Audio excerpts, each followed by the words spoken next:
ยกมือ10 นิ้วกราบนอบน้อมยังพระติรัตนแก้วเจ้าตั้ง3 ประการอันมีพระพุทธเจ้าพระสัทธรรมเจ้าพระสังฆเจ้าอันเป็นสรณะที่เพิ่งตีเคารพนับถืออันสูงสุดในชีวิตกราบคารวะแตบไตไวสาปุญญาปารมีธรรม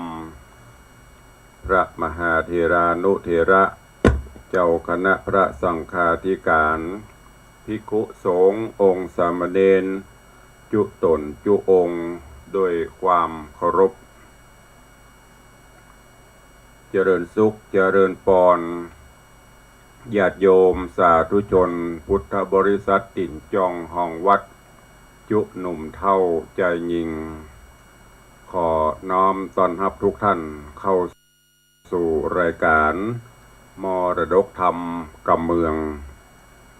ตั้งสถานีวิทยุกระจายเสียงพระพุทธศาสนาแห่งชาติและสังคมคลื่นเพื่อการศึกษาพระพุทธศาสนาและวัฒนธรรมคลื่นพระพุทธศาสนาและจริยธรรมส่งสัญญาณกระจายเสียงจากสถานีวิทยุวัดฝ่ายหินตำบลสุเทพอำเภอเมืองเชียงใหม่จังหวัดเชียงใหม่ในระบบคลื่นความถี่ FM 104.50 เมกะเฮิรตซ์สถานีวิทยุคลื่นพระพุทธศาสนาและจริยธรรมในความอุปถัมภ์ของมูลนิธิพระบรมธาตุเจ้าดอยสุเทพกระจายเสียงในระบบคลื่นความถี่ FM 96.0 เมกะเฮิรตซ์และสถานีวิทยุ CM 77วิทยุอินเทอร์เน็ตล้านนากระจายเสียงในระบบคลื่นความถี่ FM 97.5 เมกะเฮิรตซ์ตลอดจนวิทยุในเครือข่ายทุกๆสถานีพร้อมกันนี้ก็ขอยกมือ10 นิ้วกราบถวายการต้อนรับและก็เจริญพรต้อนรับครูบาอาจารย์ท่านเจ้าภิกขุสงฆ์สามเณรบ่ออกไม่ออกศรัทธา FC แฟนรายการทุกท่านที่ได้เข้ามาติดตามรับชมรับฟังทั้งภาพและเสียงการไลฟ์สดทาง Facebook ไลฟ์สถานีมรดกธรรมวัดวังสิงห์คำต่าง104ธรรมะคลายเครียดต่างทีวีวัดฝ่ายหินและต่าง YouTube ตลอดจนหน้าจอของ Facebook ไลฟ์ญาติธรรมทุกท่านที่ได้เข้ามาแล้วได้เมตตาแชร์บุญแชร์เสียงธรรมนี้ไปยังกลุ่มเพื่อนๆของทุกท่านเพื่อที่จะได้รับฟังน้ำฟังธรรมกันอย่างทั่วถึงรายการนี้ดำเนินโดยกล่าวกับผมอาตมภาพพระครูวิสิทธิ์ศรีลาภรณ์เจ้าคณะตำบลป่าแดดเจ้าอาวาสวัดวังสิงห์คำตำบลป่าแดดอำเภอเมืองเชียงใหม่จังหวัดเชียงใหม่เป็นผู้ดำเนินรายการก็จะได้น้อมนำเอาธรรมะพื้นบ้านล้านนารักษาหีดหอยมรดกธรรมกำเมืองมาเทศนาฮือกับทุกท่านได้สดับรับฟังกันก็2 วันก่อนมีรายการถ่ายทอดสดงานบุญกุศลที่วัดสปุงอำเภอป่าซางก็เลยได้งดการไลฟ์สดงดการแสดงธรรมไปวันนี้ก็มาพบมาปะกันตามปกติกราบขอบพระคุณเนอะทุกท่านที่ให้กำลังใจทางต่าง Facebook ไลฟ์ทางต่างสถานีตัวเองวันนี้สภาพอากาศก็อึมครึมยามเมื่อเจ้าก็จะเย็นสบายขวายมาก็ร้อนบ่ายมาก็จะร้อนซะหน่อยยามค่ำก็อาจจะมีฝนฟ้าตกก็จะไปลืมเนอะช่วงนี้ญาติโยมทั้งหลายอยู่ในช่วงของส สัปดาห์ส่งเสริมพระพุทธศาสนาในโอกาสวันสำคัญของโลกวันวิสาขบูชาก็กิจกรรมต่างๆก็ได้แจ้งได้นำเรียนให้ทุกท่านได้รับทราบโดยเฉพาะแล้วทุกวัดทั่วราชอาณาจักรและวัดไทยในต่างประเทศก็จะได้มีกิจกรรมวันวิสาขบูชาโดยการนำญาติโยมศรัทธาทำบุญตักบาตรไหว้พระสมทานศีลประพฤติวัดปฏิบัติธรรมเวียนเทียนฟังเทศน์ก็ขอเชิญชวนทุกท่านและกิจกรรมอันพิเศษสำคัญแห่งอันหนึ่งก็คือประเพณีเตียวขึ้นดอยเพื่อสักการะพระบรมธาตุเจ้าดอยสุเทพที่ได้ปฏิบัติกันมาแต่โบราณกาลมีวัฒนาการปรับปรุงแก้ไขมาจนถึงปัจจุบันนี้ในคืนวันที่2ตั้งแต่ภาคค่ำเวลาประมาณ6 โมงแมลงเปิ้นก็จะมีการ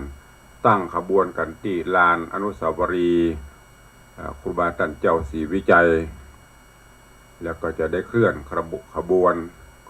บวนน้ำสงฆ์อัญเชิญน้ำสงฆ์พระราชทานขององค์พระบาทสมเด็จพระเจ้าอยู่หัวไปตามถนนศรีวิชัยเพื่อไปสละสลงส่งพระธาตุเจ้าในวันที่3อันเป็นวันวิสาขบูชาการนี้ก็เชิญชวนพุทธศาสนิกชนทุกท่านเนอะว่าจะเป็นเจ้าเชียงใหม่เจ้าที่ไหนก็ตามมีเวลาแล้วก็เชิญได้ไปร่วมขบวนอัญเชิญน้ำสงฆ์หรือว่าร่วมประเพณีเตียวขึ้นดอยส่วนอีป้อยแม่ที่เฮากำลังวังชาเขาอาจจะลดน้อย ก็ใครไปก็ไปกันตั้งแต่เมื่อไงก็ได้กินข้าวน้ำจ้ำข้าวไงแล้วก็ไปถุงเขาเข้าไปด้วยฮะจะไปถุงไปน้ำเข้าพร้อมเตียวกันไปอู้กันไปก็จะถึงจุดหมายปลายทางของทุกท่านก็ประชาสัมพันธ์ให้ทุกท่านได้รับทราบโดยทั่วกันเนอะวันนี้ก็มาฟังกันต่อในเรื่องของโหงหินที่ตุลุงได้เทศนามาลำดับมาถึงผูกที่6ยังบัดจบจะเนอะในตอนที่แล้วมาถึงที่โพธิสัตว์เจ้า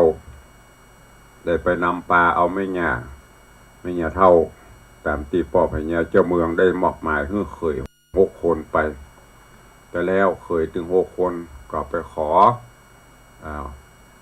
อนุเคราะห์ขอให้โพธิสัตว์เจ้าได้ช่วยซึ่งตอนนี้เปิ้นก็เอามาให้เรียบร้อยพอมาถึงไม่พูดพร่ำทำเพลงเขาได้ความดีความชอบแทนที่จะตอบแทน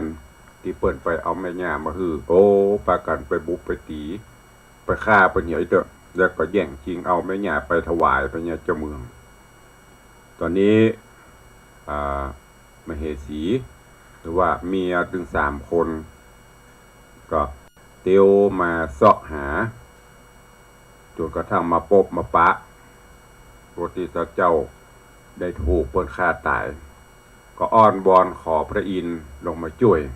พระอินทร์ก็ได้แถลงกายแถลงเปรตเป็นพระจายเป็นคนหนุ่มจะหนุ่มมาช่วยมาถามแต่ก่อนที่จะช่วยเปิ้นใครทดสอบว่าความฮักของถึง3 คนเนี่ยตั้งแต่มุขวดีเป็นต้น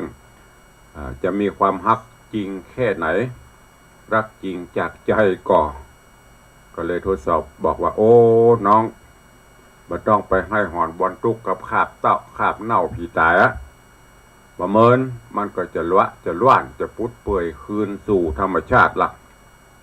สู้พี่นี่เป็นพญาเจ้าเมืองปุ่นยังเป็นโสดอยู่ไปอยู่กับพี่เตอะเพิ่นกำลังอ้อมจะทดสอบว่าจะมีความฮักแต่ก่อจริงใจต่อกันแค่ไหนญาติโยมทั้งหลายโดยเฉพาะโลกเฮาปัจจุบันนี้ความฮักความจริงใจบ่ค่อยมีแต่ละตายปุ๊บแต่งงานใหม่ปั๊บสำเร็จก็3 วัน 7 วันกาหรือยังบ่ตายจากกันแต่ก็เริ่มอย่างที่เปิ้นว่าน่ะมีกิ๊กมีก๊อกมีน้อยมีหลวงก็ล่ะอันเนี้ยคือความเดือดร้อน ที่สำคัญก็คือกิเลสตัณหานำพาให้ความทุกข์มาสู่ครอบครัวสู่ตนตัวเนอะวันนี้ก็ฟังกันต่อว่าเรื่องราวของหงส์หินจะเป็นจะได้เชิญทุกท่านติดตามรับฟังกันแล้วท้ายรายการก็ก่อยมาตักมาต่อมาอู้มาจ๋าทางต่าง Facebook ไลฟ์และต่างวิทยุเนอะเชิญทุกท่านตั้งอกตั้งใจฟังพระธรรมเทศนาหากแม้นกำลังเนี่ยการเนี่ยงานก็ทำกันไปเถอะขับรถขับรางก็ขับไปทำกิจกรรมทำงานก็ทำไปฟังไปมันเป็นอย่างเนอะเชิญตั้งอกตั้งใจฟังหงส์หินในตอนต่อไปณโอกาสบัดนี้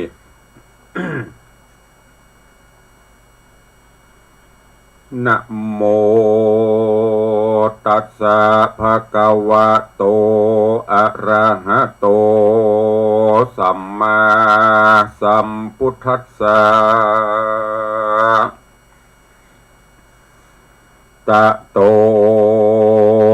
ในกาละนอนนางอุ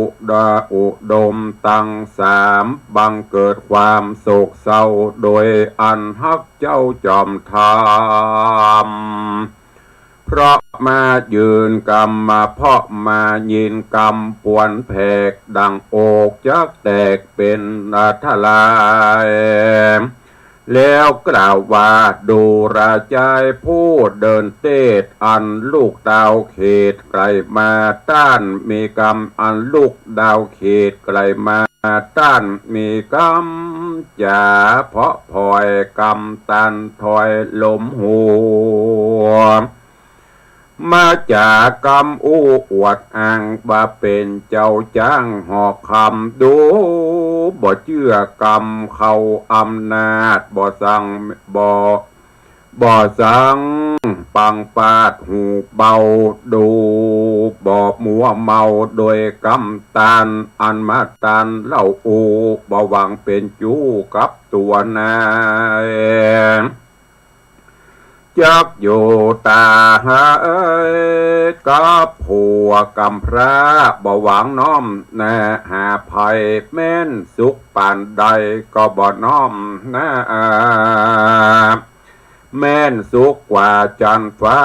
ก็บ่ตูก็บ่ยินดีจักขอตายเป็นกายในกิลีแหล่งลาอยู่กับผัวกำพระแควนดีว่าอันยามนอนปัญญาอินตาตนวิเศษอันกระเปดเป็นใจเพื่อจักลองสมสายนอดเนาด้วยจากกรรมลมเล่ากำพรางจะใครลองใจนางสามนอไทยอันร่ำให้เฝ้าผัวขวัญแย้มน่านขุนสะวันสหัสเนตรก็หูแจ้งเจตใจละใจนางดาวก็ห่างตนไปสู่นอกการเถิงที่สลอกลับตาก็เสด็จไกลกาโยระยาไปสู่ภาษาเวจายโยนอันเป็นที่อยู่แห่งตนก็มีวันนั้นแลตามัดทางปะกาเส้นโตสัทธาอาหาตาโตรัตติญาปาโตวะภาวิตวาภิกขเว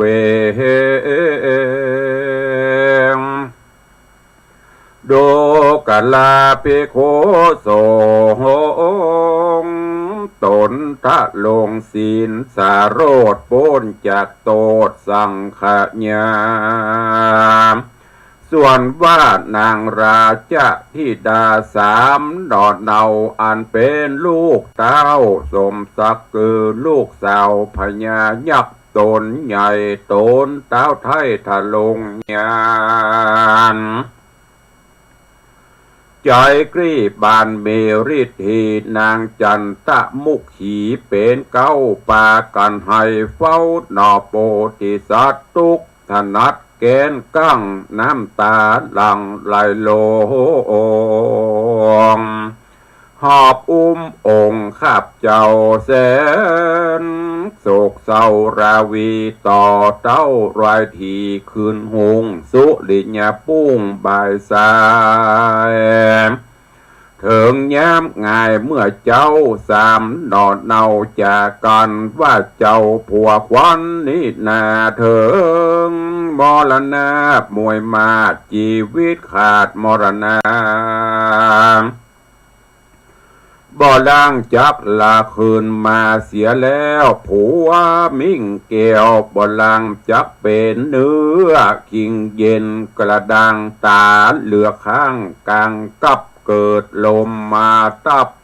มวยมาจิตใจดับขาดยากาตัวเฮาจักหาลัวมากองควายจักเอาคาบเจ้าคืนใส่ไฟเผาสามคนเห่าตั้งหมู่จักเป่าเข้าสู่กองไฟเพื่อจักตายไปตามจะเอาตนปิ่นเงาผัวควันกันสามนางจอมตันกล่าวแล้วก็นำคาบนอแก้วตนผัวแล้วไปเอาหลัวมากองกอแล้วเอาซากเจ้าหนอผัวควร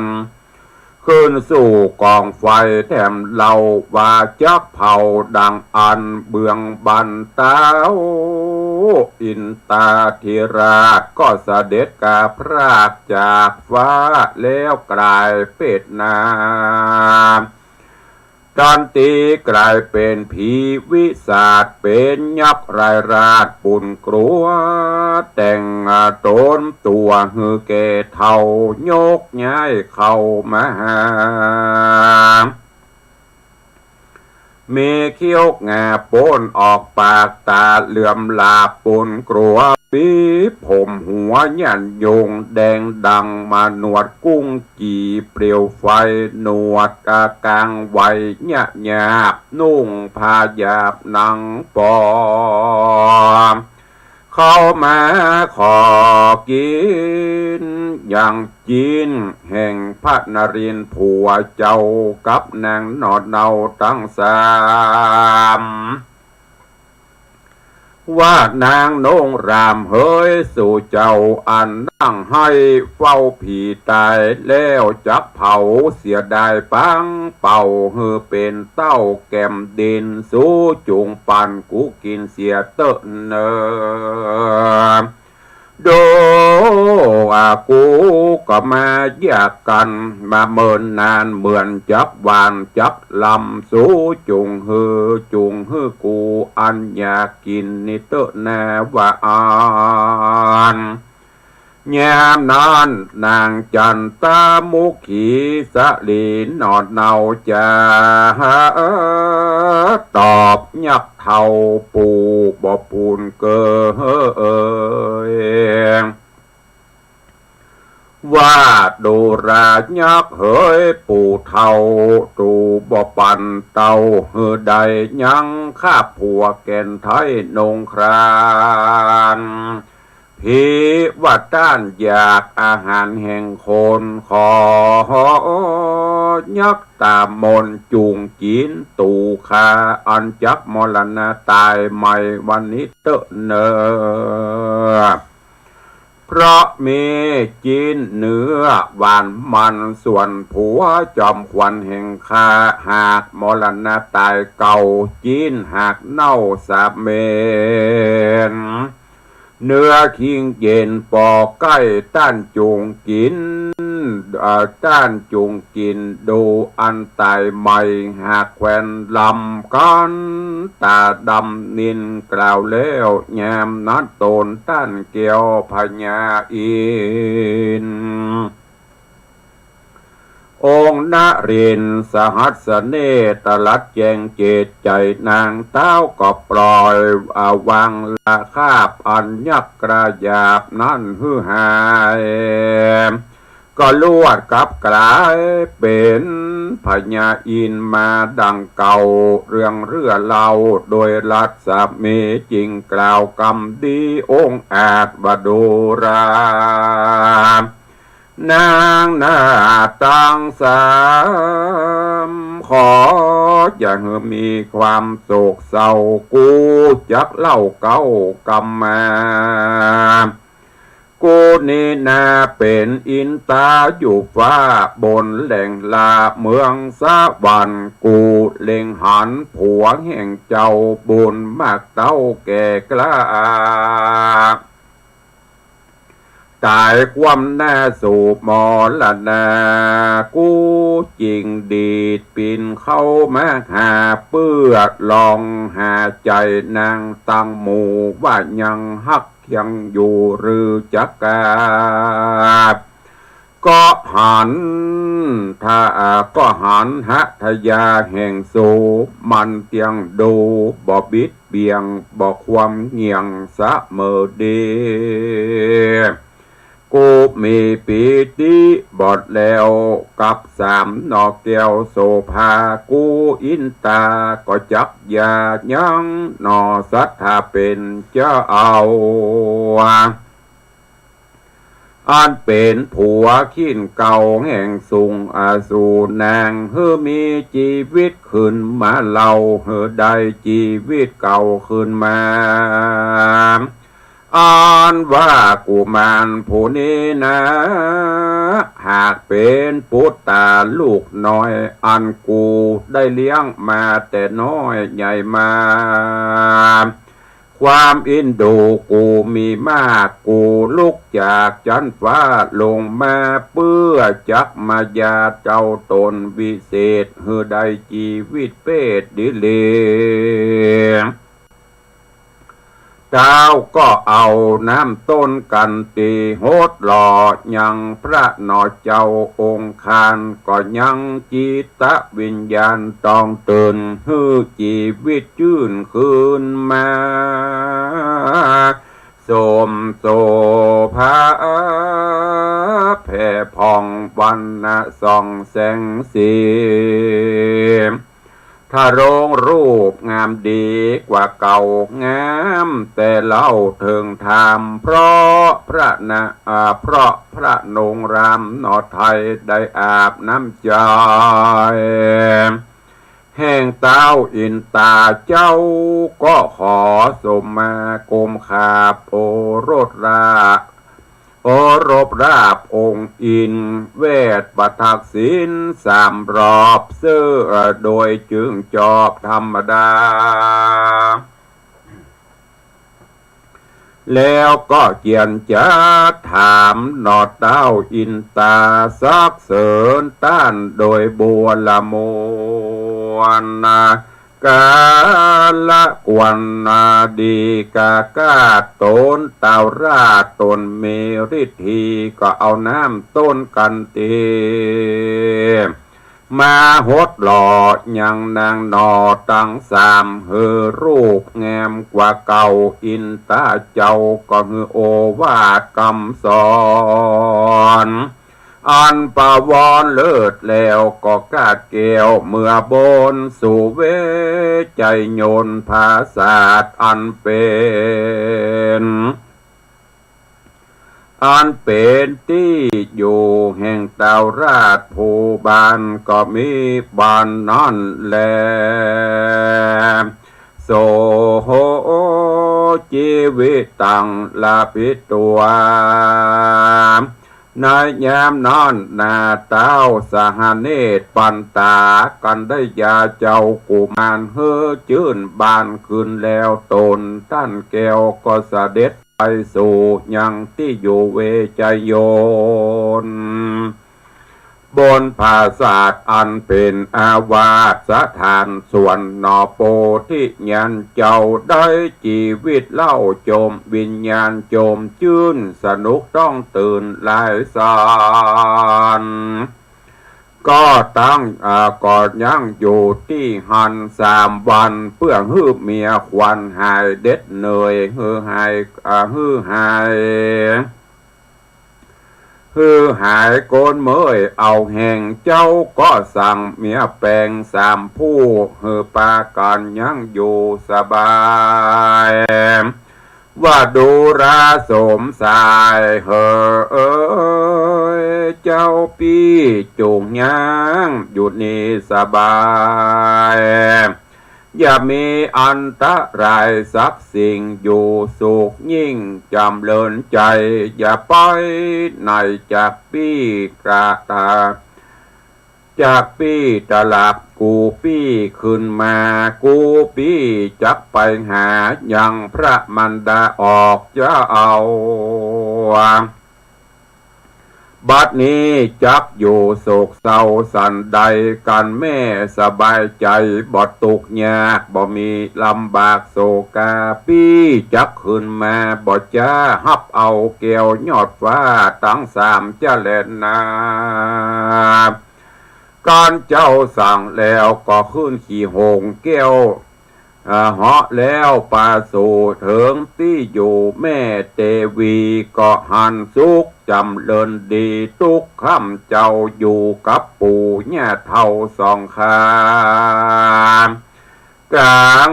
อุทยานที่นั่นก็มีบ้านนันและสาปิเตวีส่วนนางวิมาลาตนแน่หานลูกเต่าแผ่มหานางก็มีหัตถลาโจมจื่นยาวนางก็รีบฟังเฝ้าไปหาลูกเต่าส่วนเนี่ย2 เท่าเนี่ยปู่ก็เล่นไปจูบอจ้าฮับเอาลานลาเรวายแล้วป้ากันมาสู่ในเย้าเรือน2 เท่าเปื้อนฟังเฝ้าเอาขันตกเข้ามาสู่ฮือหลานนอกูได้กิน2 เท่ายินดีมากออกกันปากภาษาไหลกอบลานใส่ใจไปดันป่าไปตามมาญาติในพระไอโหนตั้งกลายทุกยากต่างลำบากบ่สบายยัง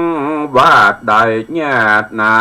ยหรือว่าปะหรือว่าเปล่า2 ขาดเท่าถามจุประการยามนอนเจ้ากุมารไวแวนจริงได้แจ้งเหตุการมาแก่ไอญิกาแต่ตนติดสืบสนถึงปลายถึงได้3 นางนายมาแฝงไฟเป็นเมียฮักไฟตามตน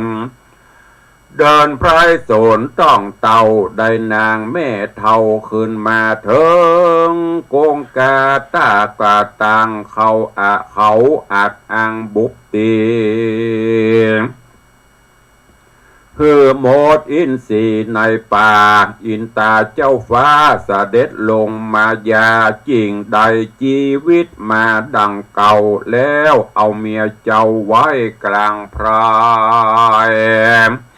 เจ้าสาลีน้องใบบุญเกตได้เล่าเฮือแม่มันดาและไอญิกาตามมียา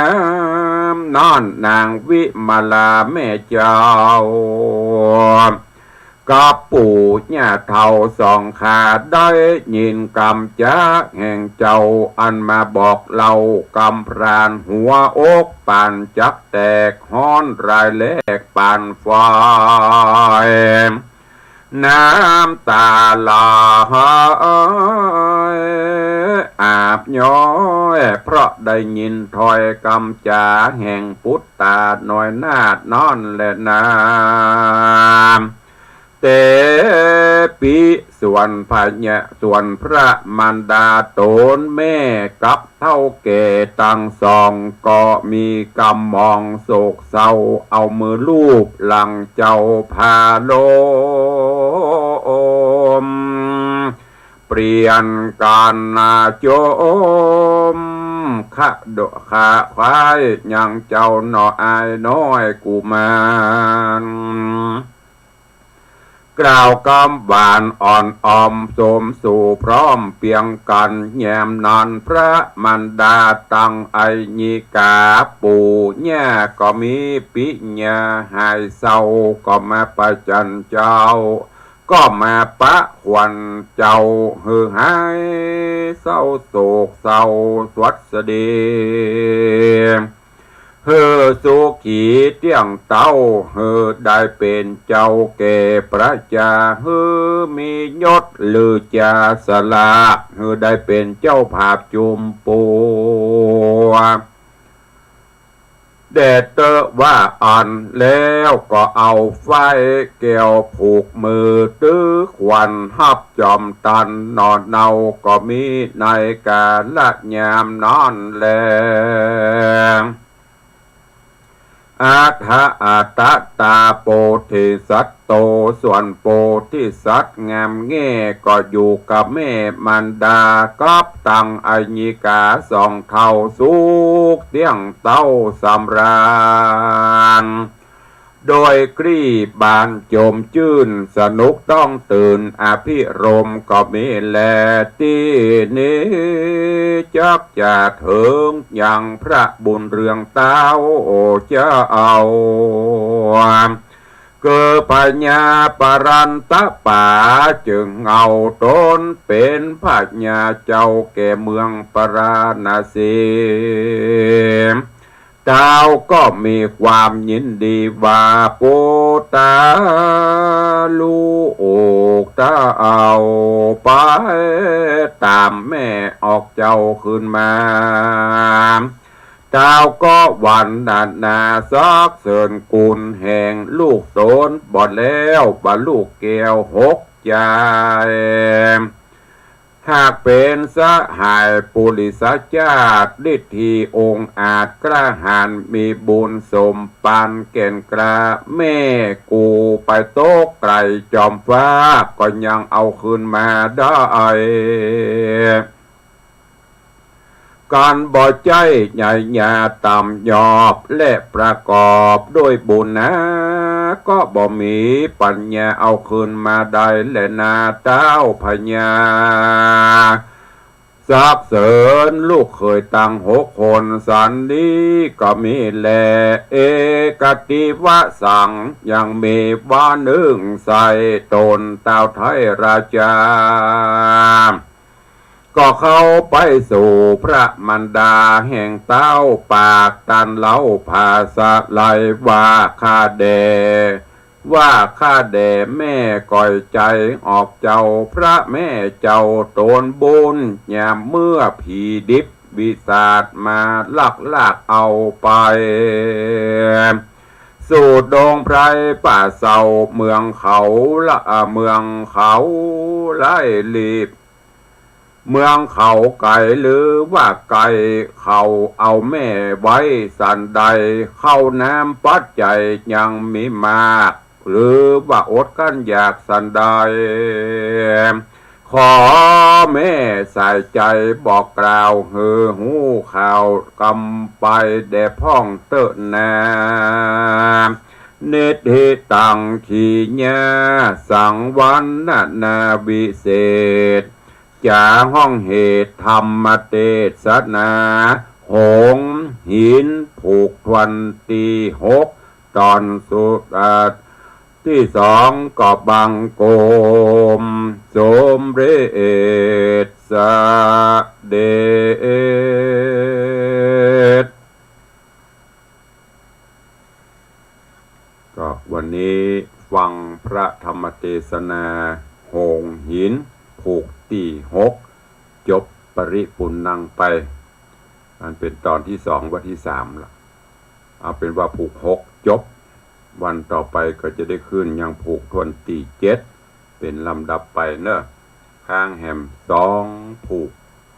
แต่ละผูกก็ยาวพอควรก็ต้องเอามาซอยมาแบ่งคือกับญาติโยมได้รับฟังกันเรื่องราวในตอนนี้โพธิสัตว์เจ้าหลังจากตีโดน เคยถึงลุมทำร้ายหลังจากที่ไปเอาแม่เนี่ยเท่ามาฮื้อเขาก็ตอบแทนด้วยการฆ่าปนเนี่ยแทนที่จะขอบคุณอนุโมทนาไปทำร้ายปนเนี่ยหลังจากฆ่าปนแล้วก็เอาแม่เท่าไปถวายพญาเจ้าเมืองพ่อพญาเจ้าเมืองก็ดีใจนึกว่าเป็นความดีความชอบของถึง6 คนย้อนกล่าวถึงโพธิสัตว์เจ้าหลังจากที่เขาบุกตีฆ่าตายเมียถึง3ก็ตัวเสาะหาจนไปพบไปปะร่างอันไร้วิญญาณเนี่ยจะได้โศกาโศกทุกอาบอนก็ยกมือ10 นิ้วกราบกังกิ้วตักกังกิ้วกราบขอสิ่งศักดิ์สิทธิ์ทั้งหลายได้มาช่วยอันมีองค์อมรินทร์พระอินทร์เจ้าฟ้าด้วยกุศลคุณงามความดีฮ้อนกระด้างถึงแต้นนั่งของพระอินทร์ก็เสด็จลีลาศลงมาข้างก่อนได้มาถามก่อนทดสอบว่าความฮักของถึง3ที่มีต่อผัวจะแต้บะแต้ฮักเทียมกับฮักแต้กับมาหลอกล่อจุอูจาต่างๆก็บ่เป็นผลสำเร็จเพราะนางถึง3 คนบ่ได้โปร่งใจเสด็จปิกไปนางถึง3ก็ว่าถ้าจะหมดหนทางละผัวเฮาถ้าจะบ่ได้ละจะได้ก็ต้องได้เผาได้อย่างก็เลยไปช่วยกันเสาะลัวเสาะอย่างมาจะอุ้มจะหอบเอาร่างอันไร้วิญญาณของผัวขึ้นเผาแล้วก็จะโดดเข้ากองไฟตายโดยไปแฮมบุญอันนี้ก็ขึ้นถึงพระอินทร์แฮม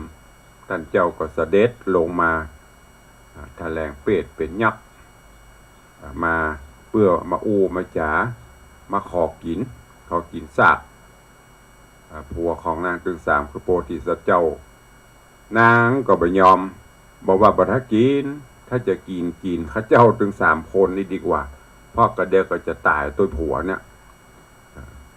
ด้วยบุญบารมีพระอินทร์เปิ้นก็ได้หูได้หันได้จิต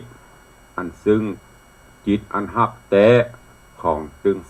3ก็เลยช่วยจุบชีวิตโพธิสัตว์เจ้าคืนมาจากนั้นก็เสด็จปิกสู่สวงสวรรค์โพธิสัตว์เจ้ามาปิกขึ้นมาแล้วก็ได้มาพบมาปะกับเมียก็หูเรื่องราวต่างๆก็สอบถามกันมาจนหูจิตหูใจของเมียว่าฮักกันแต่โลกขนาดเฮาได้ปัดได้พรากได้จากไปแต่ก็ยังตัวมาเสาะตัวมาหาอันเนี้ยซึ่งน้ำใจอย่างที่เปิ้นว่าผัวเมียกันอยู่ด้วยกันเปรียบเสมือนบ้านเปรียบเสมือนว่าจิตใจเดียวกันฮักกันแป้งกันบันนอกจิตบันนอกใจจากนั้นก็สั่งให้เมียถึง3ว่าอันขอพักที่นี่สักว่างเนาะเฮาต้องไปที่ไหนเดี๋ยวกับปี้ก็ขออนุญาตไปหาแม่กำเตอะบ่ฮู้ว่าแม่กับพ่อเฒ่าไม่เฒ่าจะเป็นจะได้พ่องจะกึดฮอดกึดตึงหาจะได้พ่องบ่ฮู้ก็เลยขี่หงไปที่บ้านไปพอแม่ก็ยังอยู่สบายพ่อเฒ่าไม่เฒ่าก็อยู่สบายถามสารทุกข์สุขดิบกันย้อนกล่าวถึง พญาเจ้าเมืองตีใจลูกเคยถึง6 คนไปเอาแม่ย่าแล้วก็ตอนนี้ก็เลยถามแม่ย่าว่าตั้งแต่ได้ปัดได้พรากจากกันไปแม่ไปอยู่ในเมืองผาผีดิบ เป็นจะได้พ่องได้กินได้อยู่จะได้เขาดูแลจะได้พ่องแม่ย่ากำลังจะบอกจะเล่าให้ฟังเรื่องราวของโหงหิน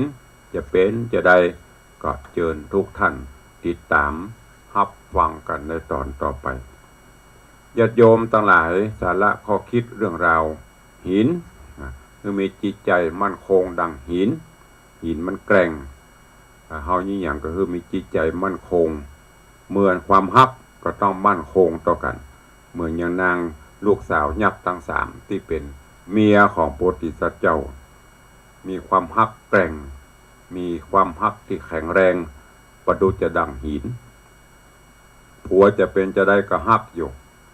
ผัวไปทางนอกไปประสบอันตรายตัวเสาะหาตรงกันข้ามกับสมัยปัจจุบันนี้ความฮักกันด้วยกามตัณหาราคะบ่ได้ฮักกันด้วยความจริงใจกันแต่จะได้วัตถุลุงหูก็เพราะด้วยความสังเกตสังกาด้วยหันมาในภาพปัจจุบันนี้แถมประการเนื่องการอยู่ด้วยกันก็ไม่ได้อยู่เหมือนเมื่อก่อนไม่ได้ไปเปาะไปเหาะกันไม่ได้อยู่คนตีคนตังยิ่งเป็นข้าราชการสำนิ่งผัวอยู่จังหวัดหนึ่งเมียอยู่จังหวัดหนึ่งมันก็ย่อมจะปนห้องอย่าจิตใจจะเหินห่างจากกันไปความฮักก็จะย่อมจะอันสลายลงพ้องก็มีจะได้ก็ตามเมื่อเราตกลงโปร่งใจอยู่ด้วยกันแล้วก็ขอให้มีความฮักความเข้าใจซึ่งกันและกันช่วยกันช่วยกันหาช่วยกันเสาะสร้างรักสร้างฐานมีความวิริยะความเพียรบากบั่นฝ่าฟันปัญหาต่างๆไปด้วยกันเนอะอย่างพ่อโพธิสัตว์เจ้าฝ่าฟันไปบางล้มลุกคลุกคลานไปแต่ด้วยความวิริยะความเพียรเปิดใจไปซอกหาไม่หยาจะปะหุมีที่ไหนหมูมีแต่บัดแต่หุไปไว้ก่อนเอาไว้ก่อนอย่างคนเขาประเด็นนี้การก็เหมือนกัน จะไปอ้างเงียบไปได้เงียบไปก่อนได้บ่ได้เดี๋ยวค่อยว่ากันพระอินทร์ในที่นี้คือปัญญาความสามัคคีนะปัญหานี้มีปรึกษาช่วยกันคลี่คลายช่วยกันแก้สุดท้ายมันก็สำเร็จก็ฝากไว้กับทุกท่านเนอะเวลาจำกัดใกล้จะหมดแล้วก็โปร่งวางพระธรรมเทศนาไว้แต่เพียงเต้าอี้ก่อนเนาะเดี๋ยวก็ค่อยมาพบมาปะกันข้างแฮมผูก2ผูกก็จะจบประมาณสัก 4-5 ตอนก็ขอบคุณเจ้าภาพเจ้ามรสถาปูจากันเทศกันธรรมโยมปเลียงธนวัฒน์โยมแม่เลียงทัดพิชาสุสิงคำรัตนมหาอุบาสกอุบาสิกาปูจากันเทศกันธรรมโยมแม่ประณีพยาไคหพลพร้อมลูกหลานโยมแม่จันดีวิสุทธินันท์พร้อมลูกหลานได้ร่วมกันถวายกันเทศกันธรรมแล้วก็มีแห่มประมาณ 2-3 คนตุลุงลืมบัญชีอยู่ในหัวที่โจทย์ไว้ก็เอาเป็นว่าปูจากันเทศกันธรรมเป็นกาปุนกาไฟขอบคุณด้วยเนอะก่อนที่จะได้ตักได้ตายพี่น้องญาติโยมศรัทธาก็ขอตายตั้งบ้านตั้ง Facebook ก่อนเนาะ ตั้งหน้าจอก็เดี๋ยวเขาค่อยไปตักกันตั้งบ้านตั้งจองเนอะถ้าอยู่ตั้งบ้านตั้งจองที่ฟังอยู่เตรียมโทรศัพท์ขึ้นมาเดี๋ยวก็โทรมามาจ่ากันตอนนี้ก็ขอตักตายครูบาอาจารย์และญาติโยมที่เข้ามาติดตามรับชมรับฟังกันอยู่ต่างหน้าจอ Facebook ไลฟ์ขอเจริญพรโยมพี่หมอมัทนาอัมพันธ์เด้อเจริญพรเจริญพรโยมแม่เลี้ยงทัดพิชาสุสิงคำรัตนมหาอุบาสกอุบาสิกาเจริญพรพินานอิสมเตปินพินานอิสม7 สีอรุณสวัสดิ์รับเสียงธรรมสาธุเนอเจริญพรคุณโยมชนจันทร์ซอนคำไว้สาเจ้าเจริญพรคุณโยมชิดชบากราบไว้สาเจ้าถวายการต้อนรับหลวงพ่อธรรมพระครูสถิตเจติยรักษ์ท่านเจ้าอาวาสวัดเจดีย์แม่ครัวเนอะกราบไว้สาเหมือนเดียวกันครับผมเจริญพรโยมพี่อัญชลีคำกิติสาธุเจ้าเจริญพรโยมพินานล่าพินานจรันปิยจันทร์สลมปิยจันทร์โดยซิวนิ้วตุเจ้าตั้งเขาเปิดนะ เจริญพรโยมสุรัตน์เสาคำโยมตู่กราบใบสาครับผมเจริญพรเนอะเจริญพรยายเพลินเปื้อนเกษตรเจริญพรโยมแม่ปราณีพยัคฆ์ไคหพลกราบใบสาตัมพระครูเจ้าได้ฟังธรรมจุ่มอกเย็นใจสาธุเจริญพรกับแม่เนอเจริญพรโยมเพชร กราบใบสาเจ้าสาธุเจริญปอนโยมพิธาจารย์สุรพงศ์บุญปเลียงต่างจอมตองตั้งนั้นก็โดยหล่อกราบใบสาครับตุลุงสาธุเจริญปอนเนอร์วันนี้หมูปัตตาใดเนาะเปิ้นเป็นพิธีไผ่จะเปิ้นห้องยกเสาเอกเสาโททำพิธีอย่างต่างๆเนอะกับปรึกษาประสานประต่างปอจารย์พิธาจารย์สุรพงศ์บุญถ้าท่านในเบียงก็มีพระนางอิโสมเตปินอันนี้เป็นได้หมดพิธีกรก็ได้อย่างก็ได้เจริญปอนเนอะเจริญปอนโยมแม่จันดีวิสุทธินันท์กราบใบสาเจ้าสาธุเจริญปอน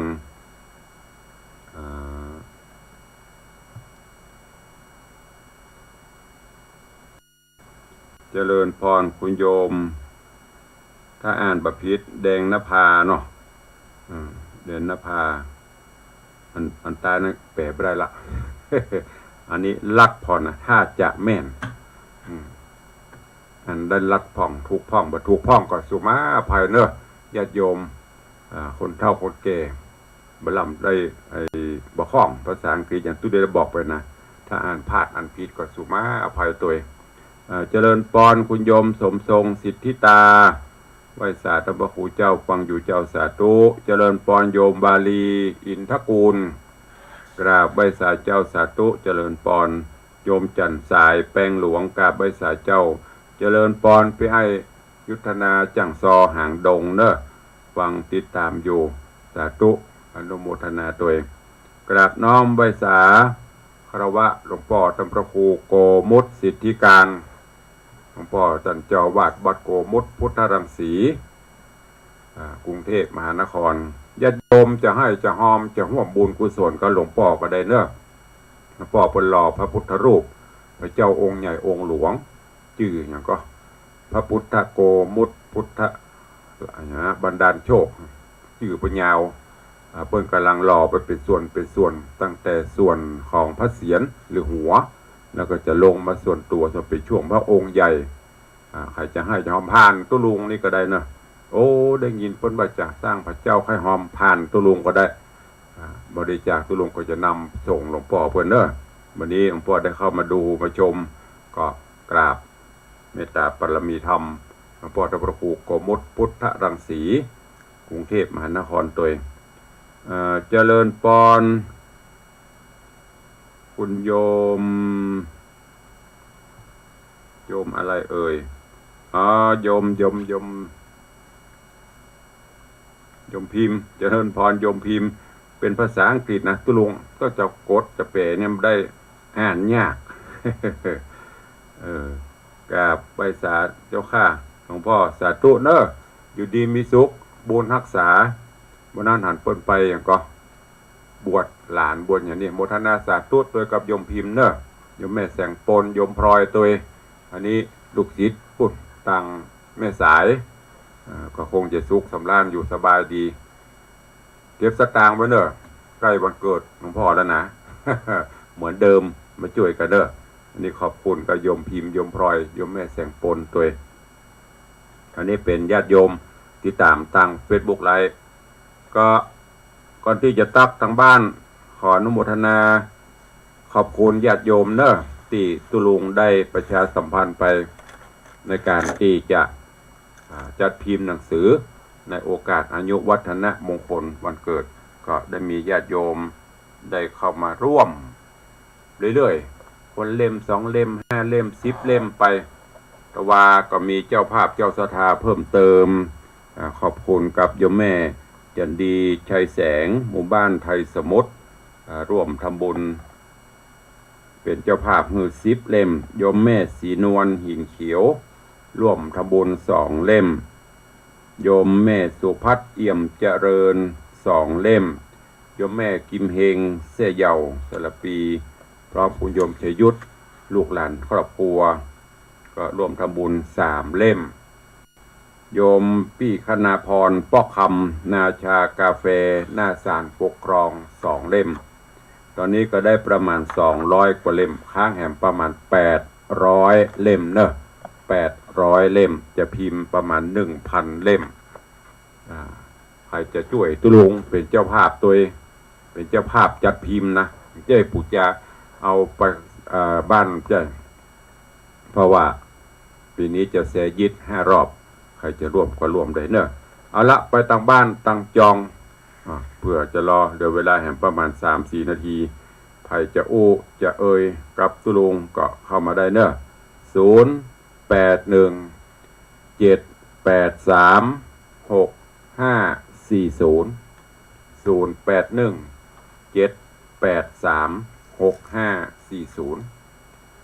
ำหรับญาติโยมที่ติดตามทางหน้าจอ Facebook ไลฟ์ใครให้ใครหอมใครร่วมบุญกุศลตัวตุลุงก็ได้เนอะเจริญปอนเจ้าฟังอยู่เด้อท่านเด้อโทรเป็นกำลังใจยามเจ้าเด้อสาธุขอบคุณนะติเดชทุกฟังขอบคุณขอออน4ตัวเด้อสวัสดีค่ะขอบคุณค่ะสาธุขอบคุณกโยมแม่เลี้ยงทัดพิชาตวาก็ต้องขอแสดงมุทิตาแสดงความยินดีโยมปเลี้ยงธนวัฒน์ก็ได้รับการพิจารณาจากคณะสงฆ์จังหวัดเชียงใหม่ต่างส่วนราชการสำนักงานวัฒนธรรมจังหวัดเชียงใหม่สำนักงานพระพุทธศาสนาจังหวัดเชียงใหม่พิจารณาคัดเลือกให้เป็นมอบเกียรติบัตรรางวัล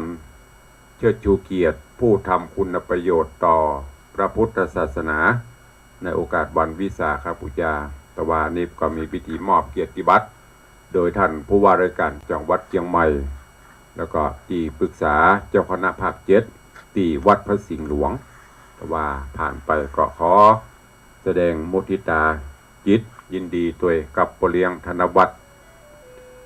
ใครจะอู้ตัวมีแล้วกันมีกันไม่เลี้ยงคนเดียวเนาะเจริญปอนนมัสการแล้วก็จอง4 เล่มอันนี้ต่อมันลูนแม่ที่ป่านเติมมันไม่ได้อ่านหมดหรออ่านที่เปิ้นมาเพิ่มมันลูนอันนั้นอ่านไปเรื่อยๆอ่านก่อนหรอให้เขาโอนเธอเด้อไม่เป็นไรเจ้าเอาไม่ไม่ได้โอนเลยเด้อวันที่เจ้าสองเป็นยังอันนี้มันมวนเนี่ยก็ FC แฟนพันธุ์แท้ๆหรอสิ่งเหนือเสือใต้ก็4 เล่มไอ้ต้นแหมมื่นเสือห้องชายกลางนี่ประมาณสักล้านเนี่ยเจ้าเป็นยัง